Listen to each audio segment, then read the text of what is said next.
Cédric, est-ce que tu es prêt? Oui, Très moi je suis bien. prêt. Ouais. Alors, très bien. Écoute, on est à l'heure. On va essayer de garder le timing. Alors, déjà, bonjour à tous.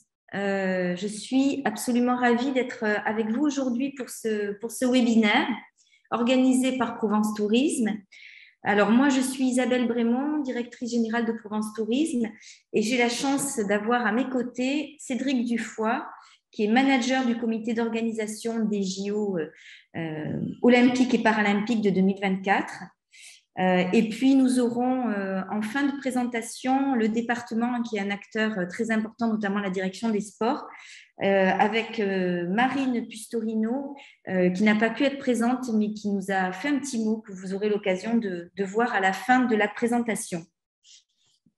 Alors, au programme de ce webinaire, déjà, on va essayer, et c'est même sûr de rester dans l'heure que nous nous sommes donnée, hein, c'est-à-dire qu'on aura une partie introductive que je ferai rapidement pour resituer dans le contexte. Ensuite, on aura une information sur la programmation du territoire avec Cédric. Je pense que là, c'est, on va dire, presque l'essentiel de ce webinaire. Je partagerai aussi quelques chiffres, notamment liés au tourisme, et les dispositifs que nous avons prévus à la fois au niveau national dans le cadre du réseau ADN qui constitue l'ensemble des réseaux institutionnels du tourisme national.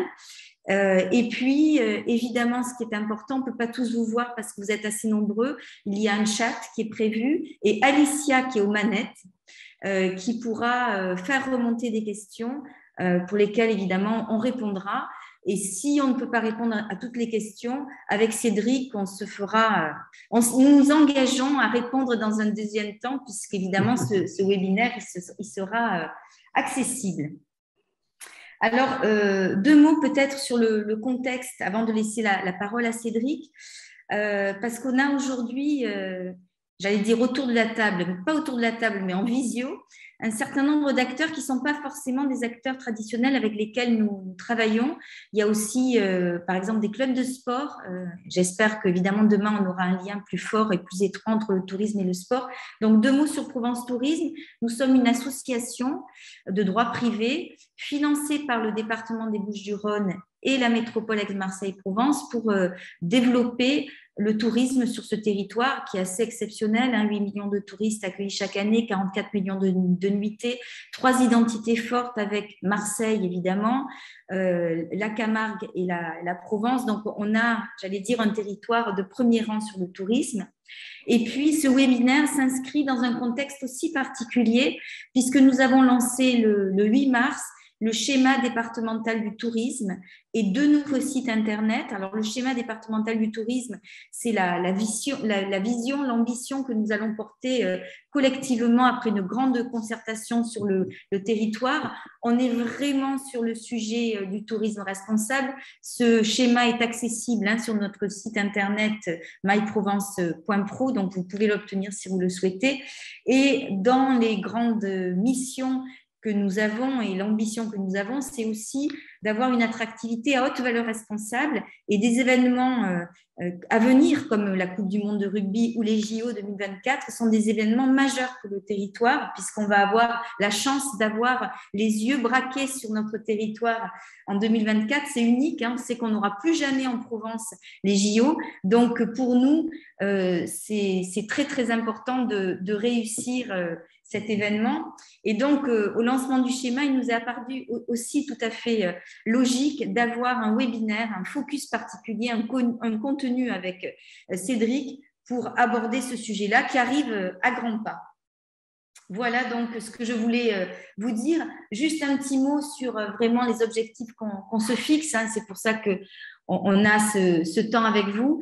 C'est le jeu collectif qui va être essentiel. Tous les acteurs du tourisme, mais pas que, les acteurs aussi publics, privés, les agences réceptives, le monde sportif. Je pense qu'on a vraiment un gros enjeu de réussir cet événement et que finalement, on soit peut-être le territoire qui aura le mieux accueilli les JO en 2024. Et donc, pour être au rendez-vous, il faut avoir un maximum d'informations et construire ensemble le projet des JO. Voilà, je te laisse la parole, Cédric, et je la reprendrai tout à l'heure.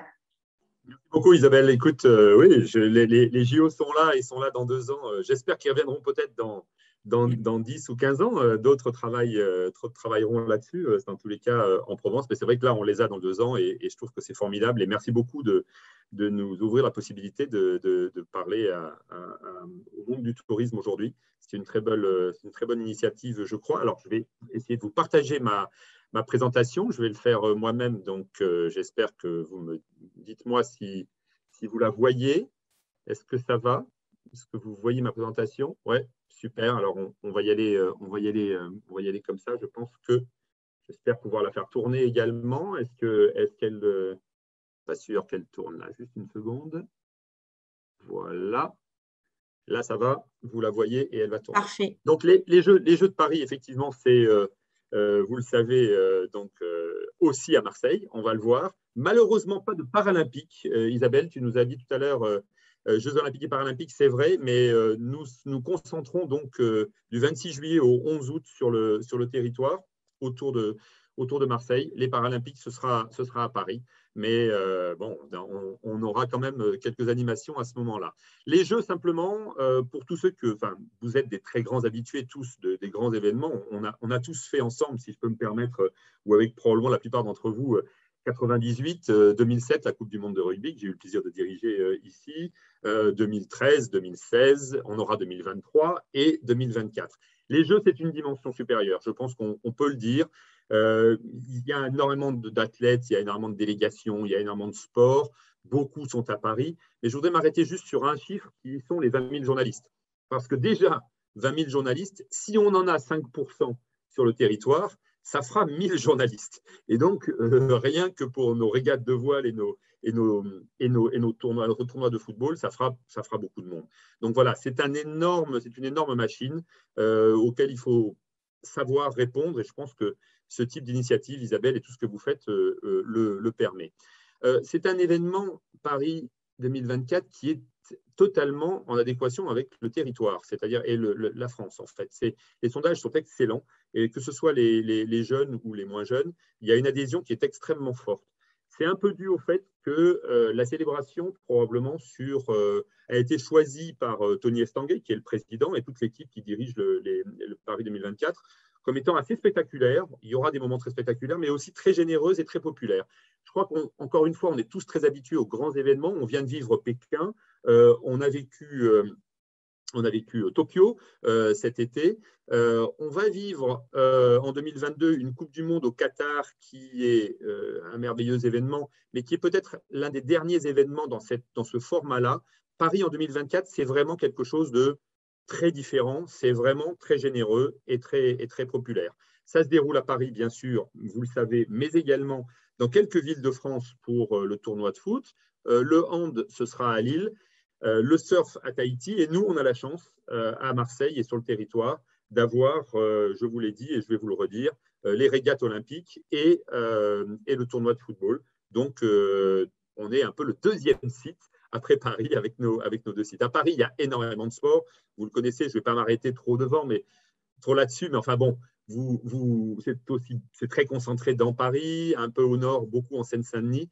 Quelques images que l'on peut passer comme ça qui sont assez spectaculaires.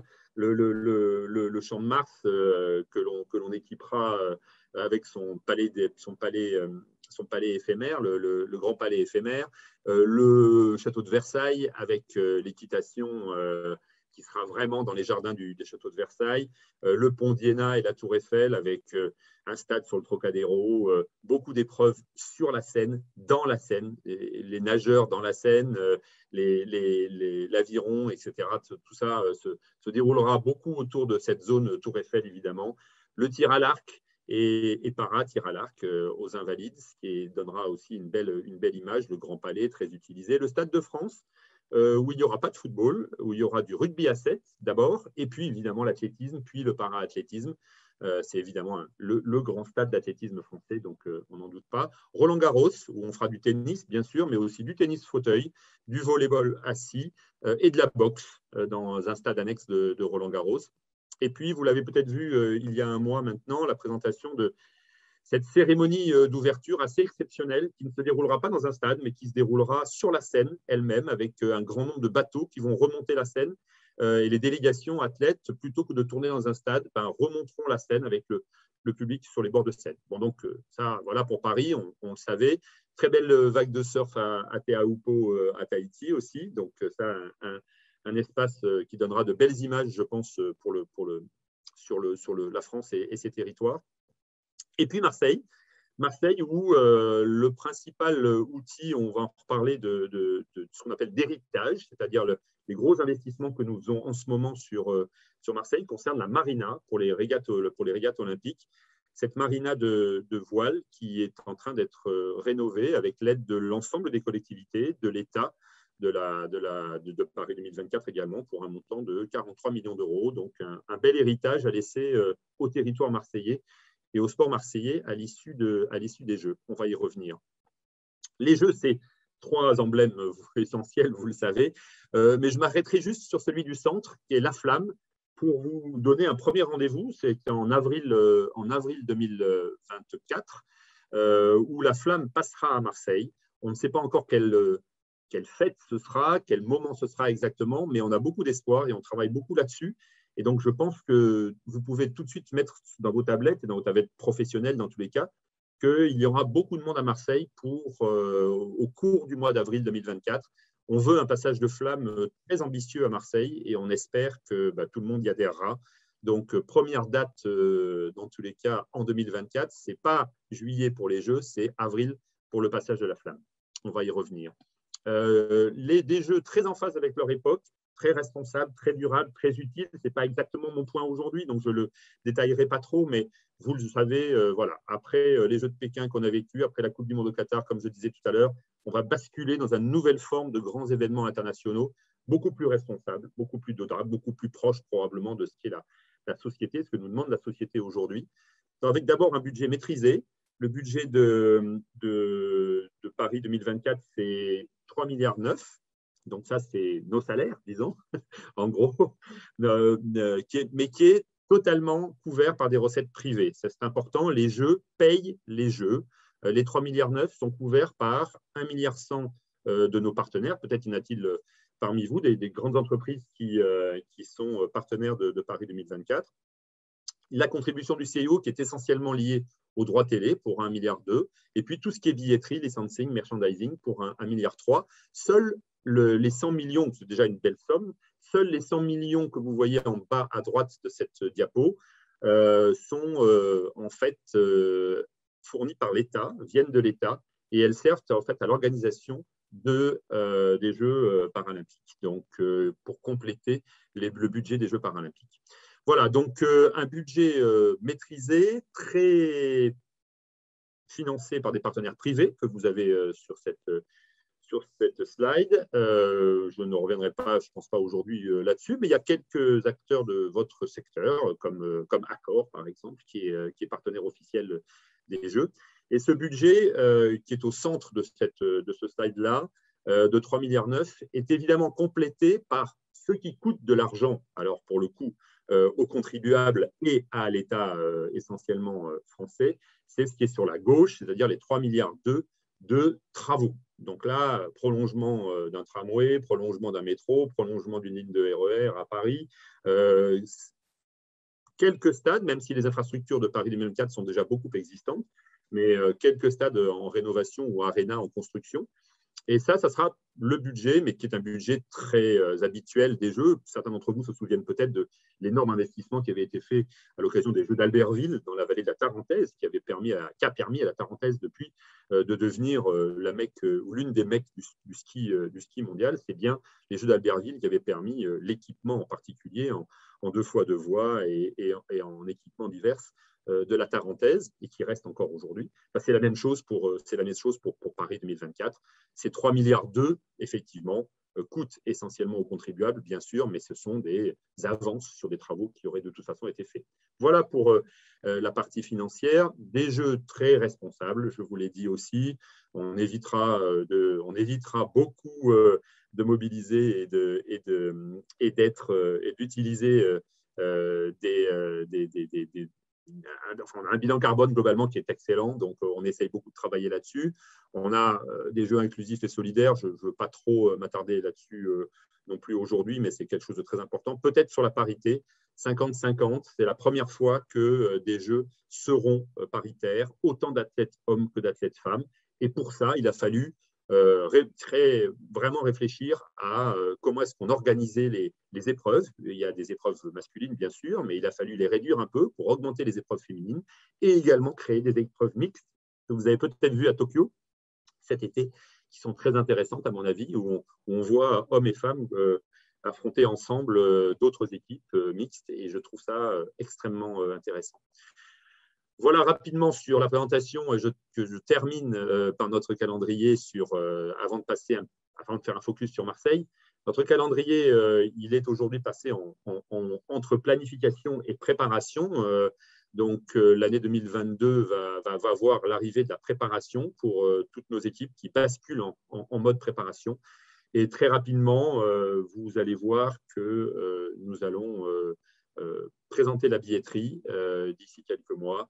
Et on va parler également des test events qui occuperont une place importante à Marseille. Donc voilà, on passe en phase de préparation des Jeux maintenant, après avoir beaucoup travaillé sur la stratégie et la planification. Sur Marseille, particulièrement de la voile et du foot, un calendrier que vous avez là sous les yeux et qui va commencer avant la cérémonie d'ouverture. C'est-à-dire que la cérémonie d'ouverture est le 26 juillet 2024. On aura 2 matchs de football au stade de Marseille avant la cérémonie d'ouverture. Ces 2 matchs seront féminins et masculins en alternance. De toute façon, vous voyez là sur la ligne football que nous aurons 10 matchs à Marseille. Ces 2 matchs avant la cérémonie d'ouverture, et puis des phases de poule et 2 quarts de finale, les 3 et 4 août, et 2 demi-finales, les 6 et 7 août. C'est assez important et c'est assez formidable que Paris 2024 ait finalement choisi de faire 2 demi-finales chez nous. Donc, on aura le plaisir d'avoir des grands matchs à enjeu et à ambiance, beaucoup aussi, les 6 et 7 août. Une demi-finale masculine et une demi-finale féminine. Normalement, l'équipe de France devrait jouer un de ces matchs. L'équipe de France masculine devrait jouer un des matchs de préparation à Marseille, mais tout ça n'est pas encore complètement déterminé. Vous constatez sur la ligne supérieure, sur la ligne de la voile, que les régates commenceront le 28 juillet, entre 11h et 19h tous les jours, et on aura 12 jours de régates ininterrompues jusqu'au 8 août.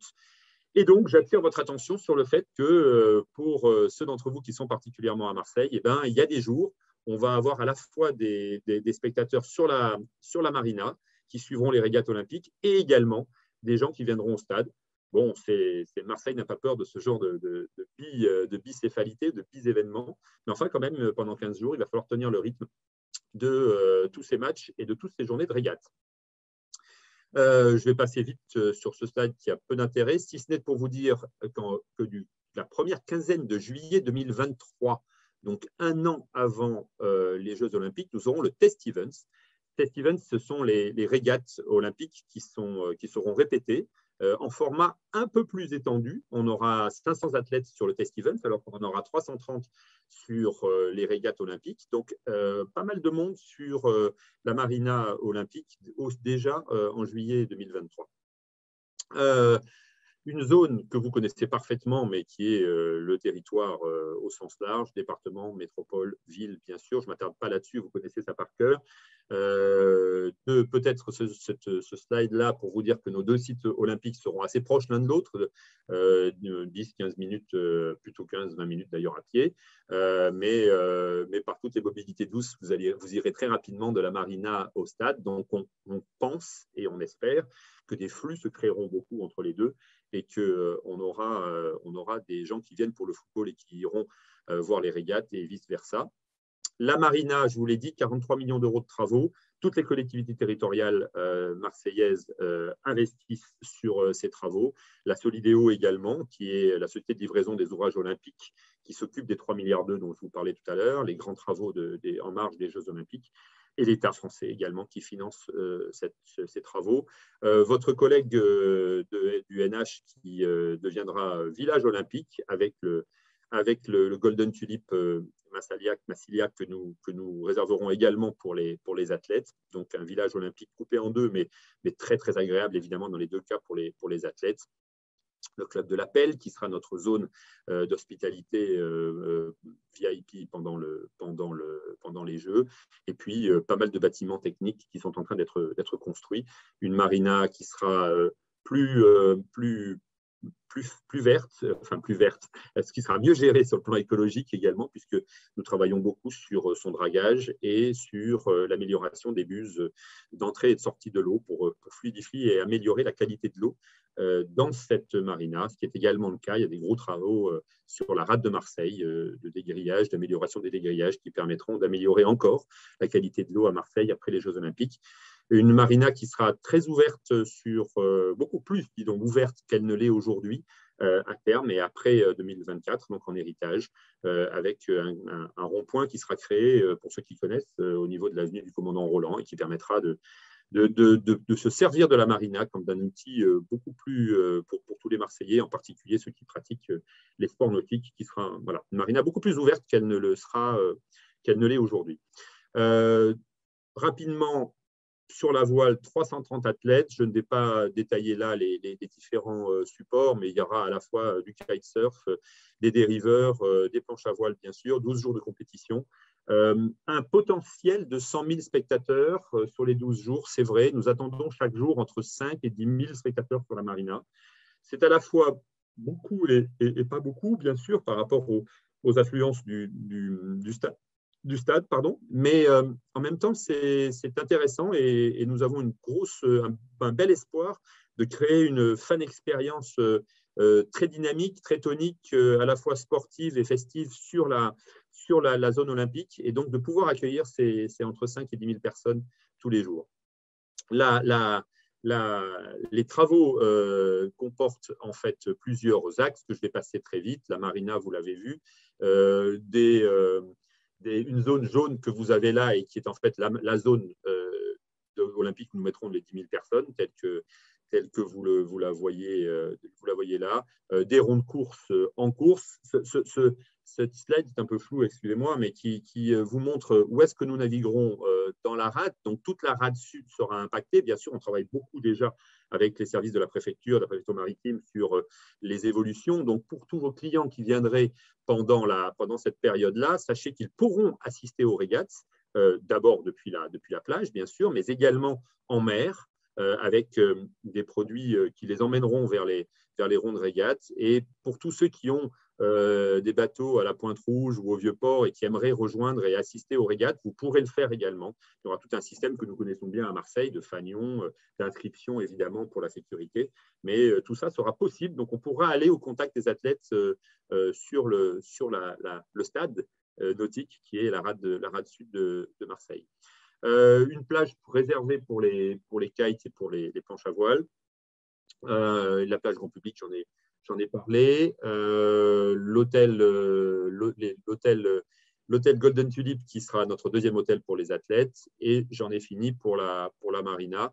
Je passe au stade rapidement, mais vous connaissez très bien tout ce qui se passe au stade. Dans notre jargon, on appelle ça le stade de Marseille, donc j'ai beaucoup de mal à ne pas l'appeler le Vélodrome, pour être clair. Mais en fait, voilà, dans le jargon CIO, on appelle les stades de la ville. Donc, on appellera exceptionnellement le stade Vélodrome, stade de Marseille pour les Jeux Olympiques.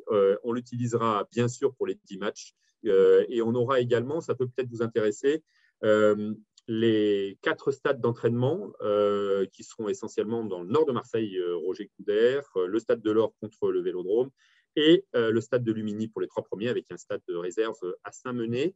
Et nous logerons les athlètes du football dans 2 hôtels qui ont été choisis par la FIFA maintenant, le Mercure Centre Vieux-Port et le Mercure Centre Vieux-Port et le Golden Tulip Euromède. Les équipes de foot seront logées dans ces 2 établissements. La plupart de nos officiels seront logés au Sofitel Vieux-Port dans le cadre de notre accord avec Accor. Et on aura ces 4 stades que vous voyez en entraînement en plus du stade de Marseille. Voilà essentiellement ce que je voulais vous dire sur Marseille. Si on termine peut-être pour élargir un tout petit peu sur le territoire, vous savez que nous avons un très gros programme qui s'appelle Terre de Jeux. Terre de Jeux, l'objectif, c'est d'ouvrir à toutes les collectivités du territoire l'accès aux jeux. Ça a très bien fonctionné en France, porté par le département, très bien fonctionné en France en général, mais particulièrement sur les Bouches-du-Rhône, porté par le département. Ce programme a reçu effectivement et a réussi à emmener 70 communes.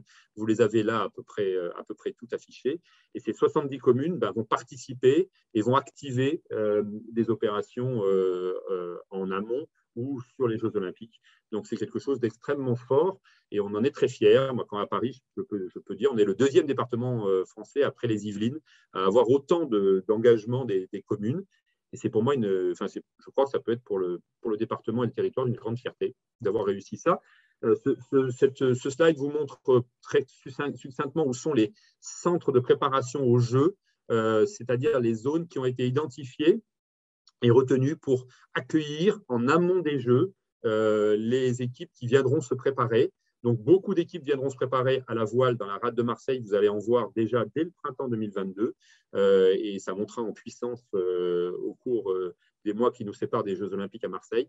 Mais il y a également beaucoup d'autres équipes de tous sports confondus qui peuvent venir s'entraîner dans les centres de préparation aux Jeux du territoire. Et donc, vous verrez passer probablement des équipes d'athlétisme, des équipes cyclistes, des équipes très variées qui viendront s'entraîner dans les supports du territoire. Je termine, Isabelle, j'espère ne pas avoir été trop long, en vous donnant notre calendrier sur les 2 années qui viennent.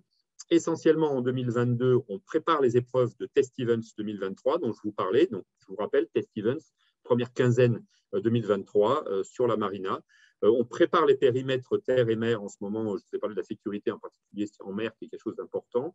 On définit les animations avec les collectivités concernées, en particulier la Flamme, qui sera un grand moment en avril. Et on lancera le programme des volontaires fin d'année sur Marseille. En 2023, nous lancerons la billetterie. Nous organiserons le Test Event donc, en juillet. Nous préparerons sérieusement les animations 2024 et on activera un peu plus les territoires après la Coupe du Monde de rugby, quand même, en laissant nos amis de la Coupe du Monde de rugby faire leur boulot et après on s'inscrira dans leur lignée.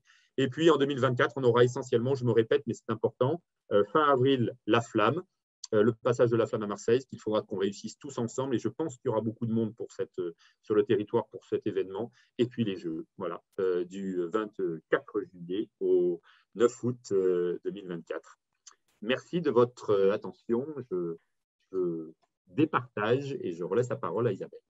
Merci beaucoup, Cédric. C'était très intéressant. Alors, quand même, je connais cette présentation, mais elle est chaque fois enrichie de nouveaux éléments. Donc, finalement, j'ai hâte de voir la prochaine. On apprend toujours. Elle sera aussi mise à disposition, évidemment, sur notre site Internet. Ce que je peux dire, c'est que si vous avez des questions, posez-les. Je vais essayer d'être assez rapide, mais aussi claire sur les pistes que nous allons engager. Et ensuite, avec Cédric, on répondra à toutes vos questions parce que ça a été largement dit à la fois par moi et par Cédric. Vraiment, c'est une aventure collective. Donc, on a besoin de tous les acteurs du territoire pour réussir cet événement qui est vraiment majeur pour l'attractivité de la Provence. Donc, voilà. Merci beaucoup, Cédric. Je vais passer à ma présentation. N'hésite pas à intervenir puisque ça te concerne directement. Et donc, alors,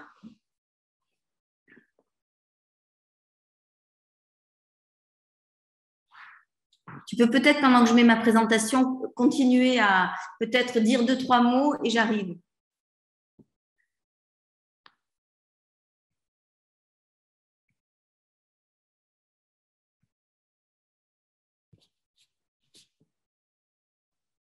J'avais coupé mon micro, Isabelle, pour ne pas te déranger, donc je le réactive. Donc, que vous dire d'autre sur les Jeux? Je pense que tu vas parler de la fréquentation et tu vas parler de qui va venir et de quels sont les populations que nous attendons. Je pense que ça intéressera beaucoup de monde. Sachez que dans tous les cas, moi, je suis à la disposition de ceux d'entre vous qui auraient besoin que ce type de message soit passé. Notre job est aussi d'engager tout le territoire derrière ces jeux. Il y a un gros travail qui est fait par les collectivités territoriales. Sincèrement, parfois on les critique, mais là, tout le monde est très, très engagé.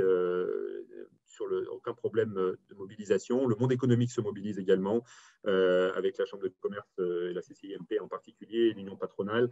Donc, les acteurs culturels, tu l'as dit, sont engagés. Nous avons l'Olympiade culturelle qui sera pilotée par Raymond Vidil. L'Olympiade culturelle, c'est un support officiel que nous avons au CIO, en fait, et au COJO, et qui sera confié à Raymond Vidil sur le territoire. Donc, je pense que beaucoup de communes du département seront concernées par l'Olympiade culturelle, et ça, c'est formidable. Voilà, les acteurs se mettent en branle. Et nous y sommes aussi dans les Olympiades culturelles. Alors, je vais rapidement continuer avec des chiffres clés. C'est vrai qu'acteurs du tourisme, on est toujours intéressé par à la fois les volumes et puis les typologies de clients qui vont venir sur notre territoire. Donc, les questions que nous pouvons nous poser, c'est quel volume de fréquentation peut-on espérer? Quels seront leurs profils? Combien vont-ils dépenser? Alors, on a les exemples de ce qui s'est fait évidemment dans le cadre des autres JO. Est-ce qu'on peut vraiment comparer? Je pense qu'il y a probablement, mais pas complètement, parce qu'on a aussi un territoire particulier, peut-être plus touristique que d'autres. Donc, il faut en retenir des informations, mais ce n'est pas non plus, on va dire, l'essentiel du sujet qu'on vous présente aujourd'hui. Alors, quel volume de fréquentation? Ça a été présenté par Cédric tout à l'heure, 20 millions de touristes attendus pendant les JO. Alors, moi, j'ai 25 000 journalistes, mais je pense que c'est 20-25 000 journalistes, 204 nations, 3,5 milliards d'euros de retombées pour le tourisme. Et puis, si on fait un zoom sur la Provence, 10 000 visiteurs quotidiens estimés sur la voile, et puis plusieurs dizaines de milliers sur les matchs de foot. L'estimation du profil des visiteurs, c'est vrai que ça nous intéresse aussi au premier rang.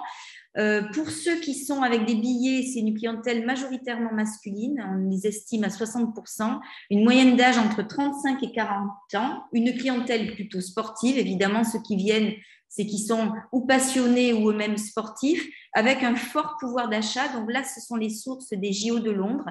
62% des spectateurs britanniques gagnaient plus de 47 KE par an, 55% des étrangers. 30 à 35% d'entre eux ne se souciaient pas de la dépense. Donc, on a potentiellement des clients avec un fort pouvoir d'achat. Pour ceux qui sont sans billets, ils sont nombreux, puisqu'on a à la fois ceux qui viennent avec des billets, mais on a aussi beaucoup d'accompagnants. Alors, plus mixte, évidemment. Il y a aussi plus de femmes qui sont les accompagnants, des familles peut-être. Un visiteur plus jeune que les détenteurs de billets. Donc là, vous avez sous les yeux le profil. On vous laissera aussi cette présentation. Sur la consommation, 3,5 milliards d'euros de retombées pour le tourisme, ce qui est quand même énorme et nous en avons bien besoin au sortir de cette crise sanitaire. Et là, que consomme-t-il? Alors pour nous, cette présentation est très intéressante puisque nous, acteurs du tourisme, on est à la croisée de plusieurs filières, évidemment, tout ce qui concerne la gastronomie, mais également la culture.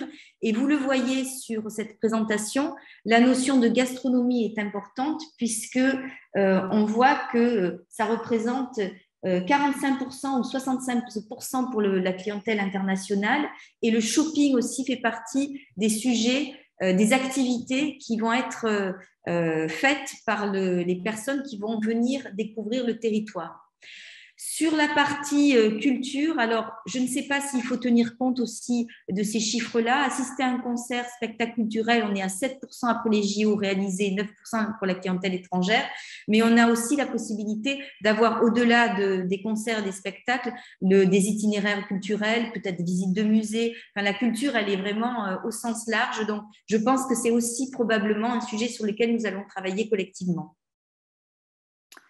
Alors, si je rentre dans les plans d'action qui sont en train aussi de se mettre en place au niveau national ou local, Provence Tourisme participe aux commissions d'ADN. Alors, ADN, qu'est-ce que c'est? c'est le réseau national qui regroupe près de 1200 structures, à la fois des agences départementales du tourisme, des offices du tourisme, des comités régionaux du tourisme. Et il y a une commission qui a été mise en place il y a peu de temps. Nous avons eu une première réunion, évidemment avec les territoires qui sont concernés. Il y a évidemment Paris, Seine-Saint-Denis, il y a Marseille, mais il y a aussi d'autres territoires qui accueillent des équipes. Et on s'est donné un certain nombre de missions, de projets d'action qui vont être déployés. Alors, Cédric, ça t'intéresse puisque ça aussi, tu ne l'avais pas. Donc, du coup, on aura l'occasion aussi de le partager prochainement. On navigue un peu à vue, mais c'est bien aussi.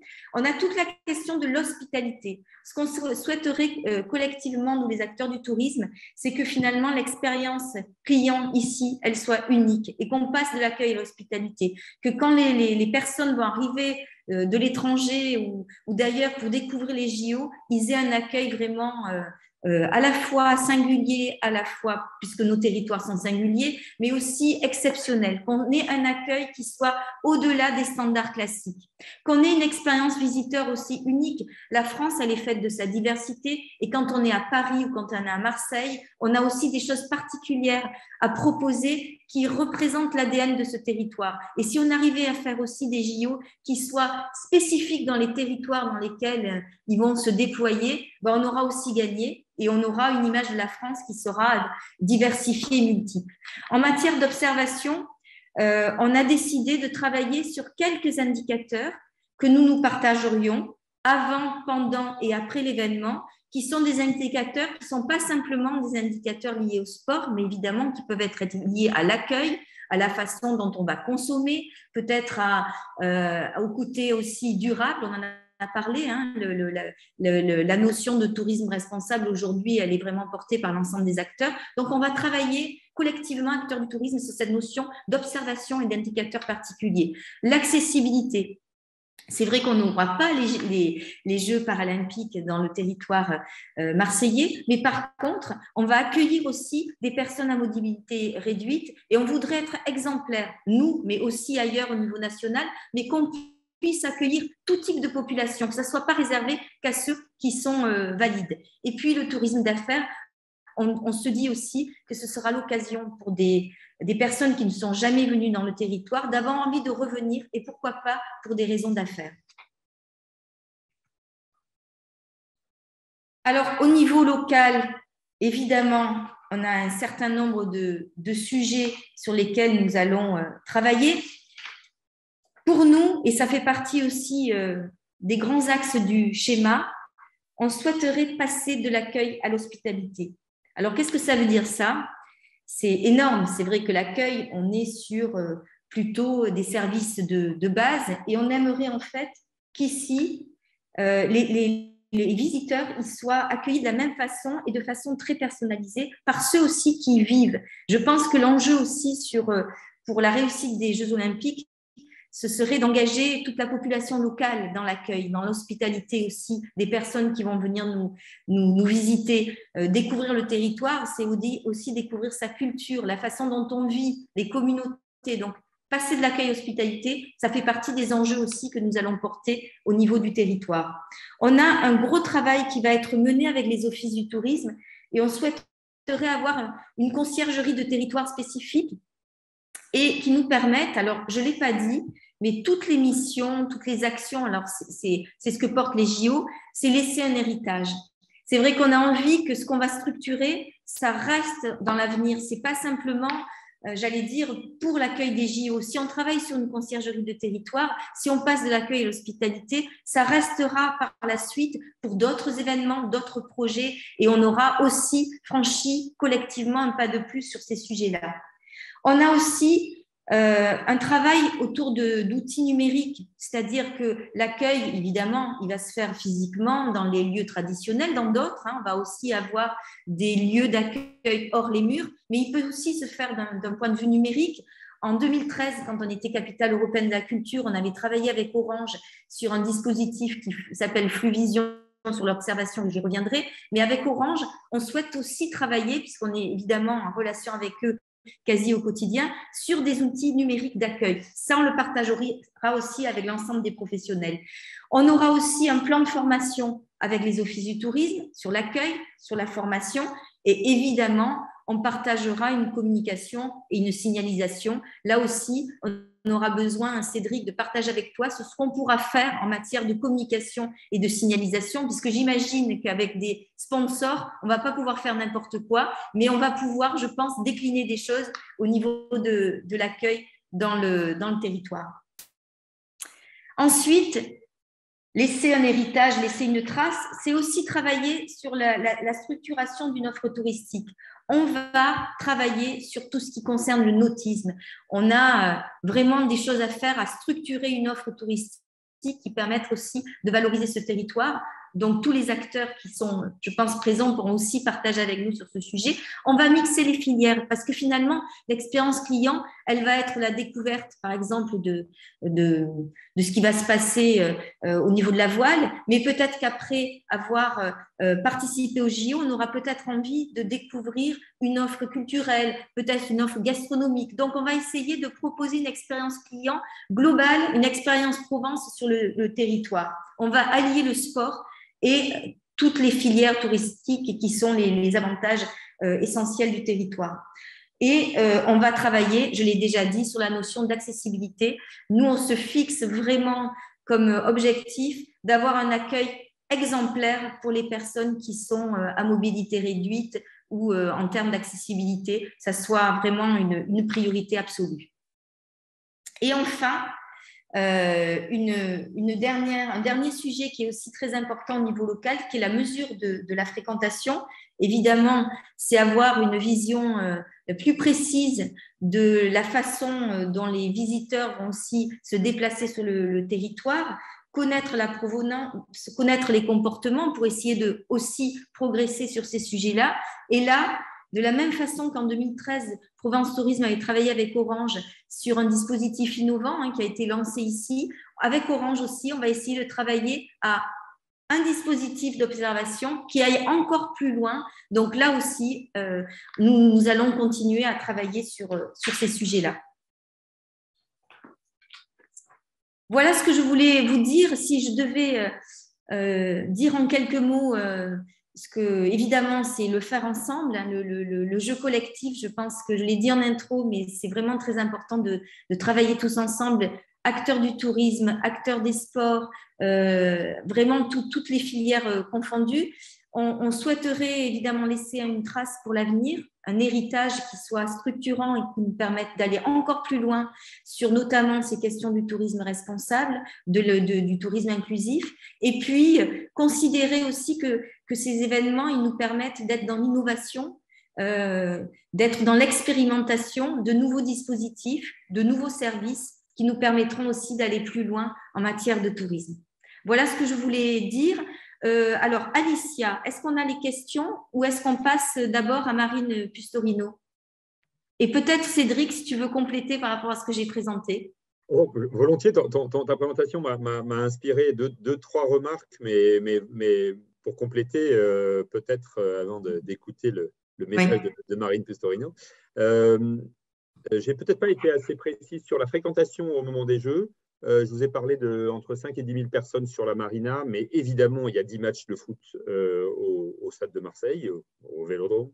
Et donc, on n'aura pas des jauges sur tous les matchs qui sont des jauges habituelles de celles de l'OM, bien sûr, mais on espère plusieurs dizaines de milliers de personnes quand même à chaque match. Et ça me fait penser que j'aurais pu vous parler un tout petit peu peut-être de la billetterie qui commence à se dessiner, même si c'est tout à fait off encore, enfin dans tous les cas, rien d'officiel. Mais c'est évident qu'il y aura des packs Marseille, c'est-à-dire en fait des mélanges entre le football et la voile, et qui profiteront d'une expérience territoriale, à mon avis, extrêmement forte, avec des gens qui pourront acheter des expériences olympiques marseillaises. Donc, peut-être à regarder ensemble comment est-ce qu'on enrichit ces packs-là. Il faut peut-être y réfléchir. Il y aura des packs foot également qui peuvent intéresser le territoire et les clients et les touristes. Dans tous les cas, puisqu'il y a des gens qui vont acheter le tour des stades français, et en particulier, je m'occupe du stade de Nice également. Donc, on pense qu'on aura pas mal de monde qui vont venir voir un ou deux matchs à Marseille, un ou deux matchs à Nice, et profiter sur voilà, des territoires et de la Provence entre-temps. Tu as cité la signalisation. Oui, vous êtes dans tous les cas les collectivités sont souvent collectivités hautes et peuvent utiliser les symboles olympiques. C'est le cas du département des Bouches-du-Rhône, dans tous les cas, qui peut parfaitement communiquer avec les emblèmes de Paris 2024, voilà, en respectant une certaine charte, évidemment, mais vous pouvez le faire. Tu as parlé de panier moyen. C'est vrai que c'est très intéressant. Il faudra qu'on regarde, qu'on retravaille sur enfin, dans tous les cas, qu'on analyse les chiffres que tu as donnés. Je pense que c'est des chiffres très clairement qui sont. Je pense que le panier moyen et la cible est plutôt inférieure à celle de la Coupe du monde de rugby, où on a traditionnellement dans le rugby des gens qui sont effectivement des anglo-saxons à très haut pouvoir d'achat et qui viennent, et je crois que le monde du tourisme s'en porte extrêmement bien. Là, je pense qu'on est sur quelque chose d'un peu plus populaire avec les jeux, mais probablement plus familial et plus massif aussi, donc capable de compléter l'offre un an après la Coupe du monde de rugby. On est en plein été également, nous. Donc, c'est vrai que bon, vous n'avez pas forcément besoin sur le territoire qu'on vous remplisse l'été, mais enfin bon, ça devrait être intéressant. Et puis, c'est des gens qui viendront bien sûr avant. Je vous ai parlé de la flamme tout à l'heure. J'espère que les animations et les activations que les partenaires, les collectivités hautes, Paris 2024 pourraient faire dans les mois qui précèdent les Jeux, attireront également du tourisme ou créeront de la valeur pour vous avant les Jeux. Voilà, et tu as parlé d'accessibilité aussi. C'est vrai que Paris 2024 est extrêmement regardant et on travaille beaucoup avec la collectivité pour permettre à tout type de personnes de pouvoir effectivement avoir une expérience olympique, profiter de l'expérience olympique, se déplacer et assister soit à la marina, aux épreuves de voile, soit dans le stade, mais le stade est déjà très bien équipé en termes d'accès, en particulier pour les populations à mobilité réduite. Merci beaucoup, Cédric. Je pense qu'on est à peu près dans les délais. Alicia me presse un peu. Donc, on va écouter Marine Pustorino, qui est conseillère départementale déléguée aux grands événements et évidemment aux Jeux Olympiques. Et ensuite, on répondra. Il y a des questions, Cédric, avant de clôturer.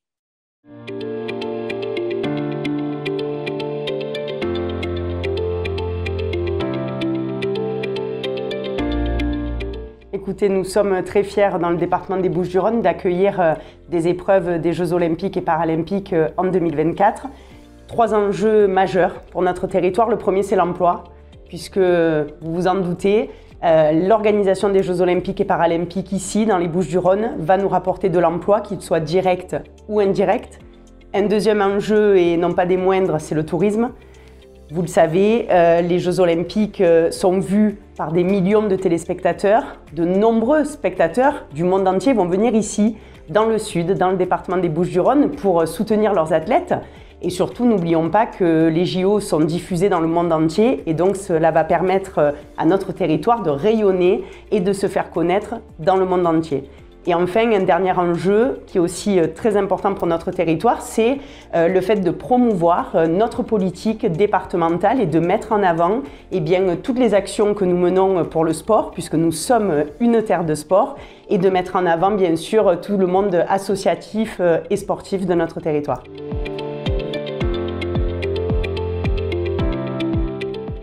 Alors l'héritage fait partie prenante du programme du CIO. C'est un élément essentiel de notre mandat, mais aussi de notre politique sportive 2021-2027. Je pense qu'il y aura 2 héritages. Le premier, ce sera l'héritage matériel, puisque vous le savez, le département des Bouches-du-Rhône finance et va financer la rénovation et la construction d'équipements sportifs sur l'ensemble du territoire. Nous finançons d'ailleurs la construction de la marina olympique à Marseille pour accueillir les épreuves olympiques de voile, mais aussi nous finançons de nombreuses actions qui portent des manifestations et des événements olympiques et sportifs sur notre territoire. Mais au-delà de cet héritage matériel, il y a bien sûr un héritage immatériel et social qui est très important pour notre territoire. Nous le voyons chaque jour depuis plusieurs mois et nous allons encore le voir ces prochains mois et ces prochaines années jusqu'en 2024. L'ensemble des communes du département sont mobilisées pour ces Jeux Olympiques et d'ailleurs, nombre d'entre elles ont été labellisées Terre de Jeux, ce qui permet de promouvoir l'esprit olympique et sportif dans chaque commune de notre département. Aussi notre plan voile qu'on a mis en place en 2017 et qui permet à l'ensemble quasiment de nos collégiens d'apprendre la voile et de pratiquer la voile sur leurs heures d'EPS.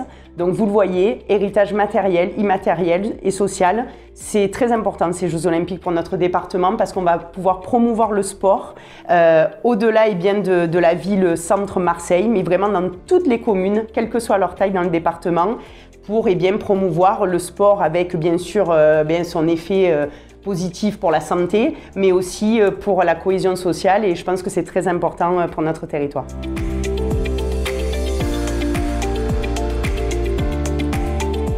Alors le département a mis en place de nombreuses actions, notamment pour soutenir nos clubs dont les disciplines olympiques qu'ils ont et notamment on leur donne du matériel afin qu'ils puissent s'équiper et donc ça aussi c'est important parce que c'est une aide qu'apporte le département à ces nombreux clubs sportifs.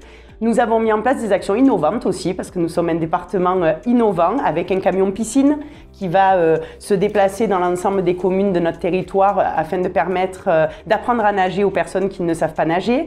Nous avons mis en place une tournée itinérante sportive, pareil, qui va se déplacer sur l'ensemble de nos communes du territoire pour peut-être donner l'envie à certaines personnes d'apprendre un sport ou même de découvrir un sport. Et quelque chose qui est très important pour notre territoire, nous avons mis en place un site internet qui est un outil innovant et d'ailleurs nous sommes le seul département pour l'instant à l'avoir mis en place. Un site internet qui s'appelle trainingcamp.departement13.fr où avec les communes, la métropole et bien sûr Provence Tourisme, nous mettons en avant l'ensemble des équipements sportifs de notre territoire afin de montrer finalement à l'ensemble des équipes nationales et internationales que sur notre territoire, ils peuvent venir pour s'entraîner et faire donc des stages de préparation pour leurs athlètes en vue des épreuves olympiques de 2024. Et ça fonctionne puisque nous avons déjà reçu des handballeuses féminines du Sénégal qui sont venues s'entraîner sur Plan de Cuques et Aix-en-Provence. On a reçu l'équipe de Hong Kong de fleuret avec leurs champions olympiques qui sont venus s'entraîner à Aix-en-Provence. Mais on va aussi recevoir en juin les footballeuses, les boxeuses françaises qui vont venir s'entraîner sur Istres. Et nous avons encore plein d'équipes internationales et nationales qui souhaitent venir ici s'entraîner dans le sud parce que notre département a beaucoup de richesses et notamment au niveau du sport avec de nombreux équipements de qualité.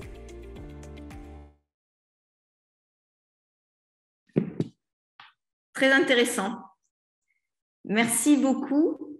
Alors, il nous reste peu de temps, mais on va laisser la parole à Alicia qui a quelques questions à nous poser.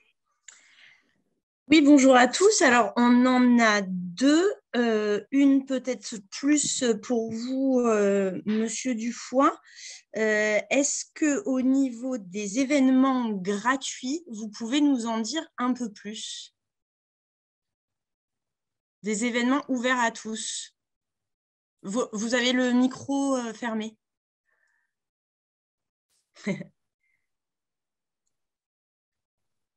Voilà, pardon, excusez-moi. Alors, sur ce qui est gratuit, c'est en train de se mettre en place aujourd'hui. Je vous ai parlé du Test Events 2023, où les régates seront d'accès a priori gratuit. Il n'y aura pas de vente de billets là. Je vous ai parlé de la Flamme et de son passage à Marseille, dans tous les cas, et dans le département. Après, c'est en train d'être construit, évidemment. Mais là, c'est un spectacle qui est gratuit également. Dans tous les cas, le passage de la Flamme, on peut y venir. Je vous ai parlé de l'Olympiade culturelle, dont le programme est en train de se composer aujourd'hui et qui va travailler de maintenant au jeu, donc en mobilisant les acteurs du monde de la culture autour du sport et de l'olympisme. Donc ça, ce programme va se poser également. Si on approche un peu plus de la période des Jeux, après la Flamme en avril, et on devrait commencer à actionner ce qu'on appelle les live sites, en fait, les fan zones, en langage habituel des pros que vous êtes. Donc, il faut regarder comment est-ce que les territoires, on a parlé des terres de jeu tout à l'heure, donc les communes qui sont terres de jeu vont commencer à pouvoir activer leur fan zone. Il faut voir ce que chaque commune veut faire. mais chaque commune qui a adhéré à Terre de Jeux peut, par exemple, diffuser sur la place centrale de son village ou dans un site particulier toutes les épreuves olympiques. Elle peut animer autour de la diffusion des images des petits tournois, des activités. Donc tout ça, chaque commune va commencer à mettre en place son programme. Je pense qu'on aura une vision fin 2023 sur ce qui va arriver en 2024. Et sur Marseille, plus particulièrement, il y a la fan zone principale qui sera accessible gratuitement. Où est-ce qu'elle sera? C'est encore un débat avec la ville de Marseille. Pour l'instant, on n'a pas décidé en fait où est-ce qu'elle sera positionnée. Pour moi, il y a toujours 3 ou 4 espaces assez classiques de ce genre de choses qui seront accessibles gratuitement. Ça part du J4 en passant par l'espace Bargemont, le bas de la Canebière, mais pourquoi pas sur les plages également, puisque je vous l'ai dit, l'expérience olympique, à mon avis, attirera pas mal de monde entre la marina et le stade. Pourquoi ne pas poser une fan zone sur les plages pendant cette période-là? Merci beaucoup. Et la deuxième est plutôt pour Isabelle, du coup, pour Provence Tourisme. Comment peut-on proposer des services pour enrichir l'expérience? Vers qui se tourner? Alors là, c'est facile, hein. C'est vrai que vous avez compris qu'on était très mobilisés sur le sujet des Jeux Olympiques, évidemment auprès du comité d'organisation et de la direction des sports du département, hein, qui est aussi, j'allais dire, la porte d'entrée pour ce sujet. Donc, vous pouvez tout à fait faire appel à nous, à Provence Tourisme. L'équipe promotion avec Natacha Destel sera aussi mobilisée, mais l'ensemble de l'équipe. Je pense que vous pouvez aussi nous contacter via notre site myprovence.pro qui a été lancé, puisqu'il y a un espace aussi d'échange. Pour toutes les questions aussi que vous avez, peut-être pour lesquelles vous n'avez pas de réponse, on pourra aussi vous répondre à partir de cet espace-là. Mais vraiment, oui, plus on sera, je l'ai déjà dit, je le répète, ça peut être déjà un mot de conclusion, tous ensemble pour réussir l'événement, mieux on le réussira évidemment collectivement. Donc, vous pouvez faire appel à nous et on travaillera avec vous pour les offres, pour la conciergerie, pour l'accueil, la communication. Voilà, on essaiera de travailler tous ensemble. Je vais avoir besoin de bateaux, moi, dans tous les cas, si ça peut répondre à la question. C'est sûr qu'on est en train d'auditer pas mal les produits bateaux qui pourront emmener les entreprises ou les partenaires sur la rade sud pendant les Jeux pour suivre les régates. Tu veux le mot de la fin? Parce qu'il faut finir, mais le mot de la fin. Non, c'est toi. C'est toi le mot de la fin, mais merci. Moi, dans tout cas, merci beaucoup pour ce moment-là. J'ai regardé aussi en même temps le fil et vu la qualité des gens qui y ont assisté. Donc, merci beaucoup. C'est à tous d'avoir été là. Absolument. Le mot de la fin, c'était on est une petite centaine. Hein, on était 90 présents. Il y aura un replay et puis nous sommes à votre disposition. Et puis, vive les JO. À bientôt. Vive le sport. Merci beaucoup. Vive le sport. Merci beaucoup. Au revoir.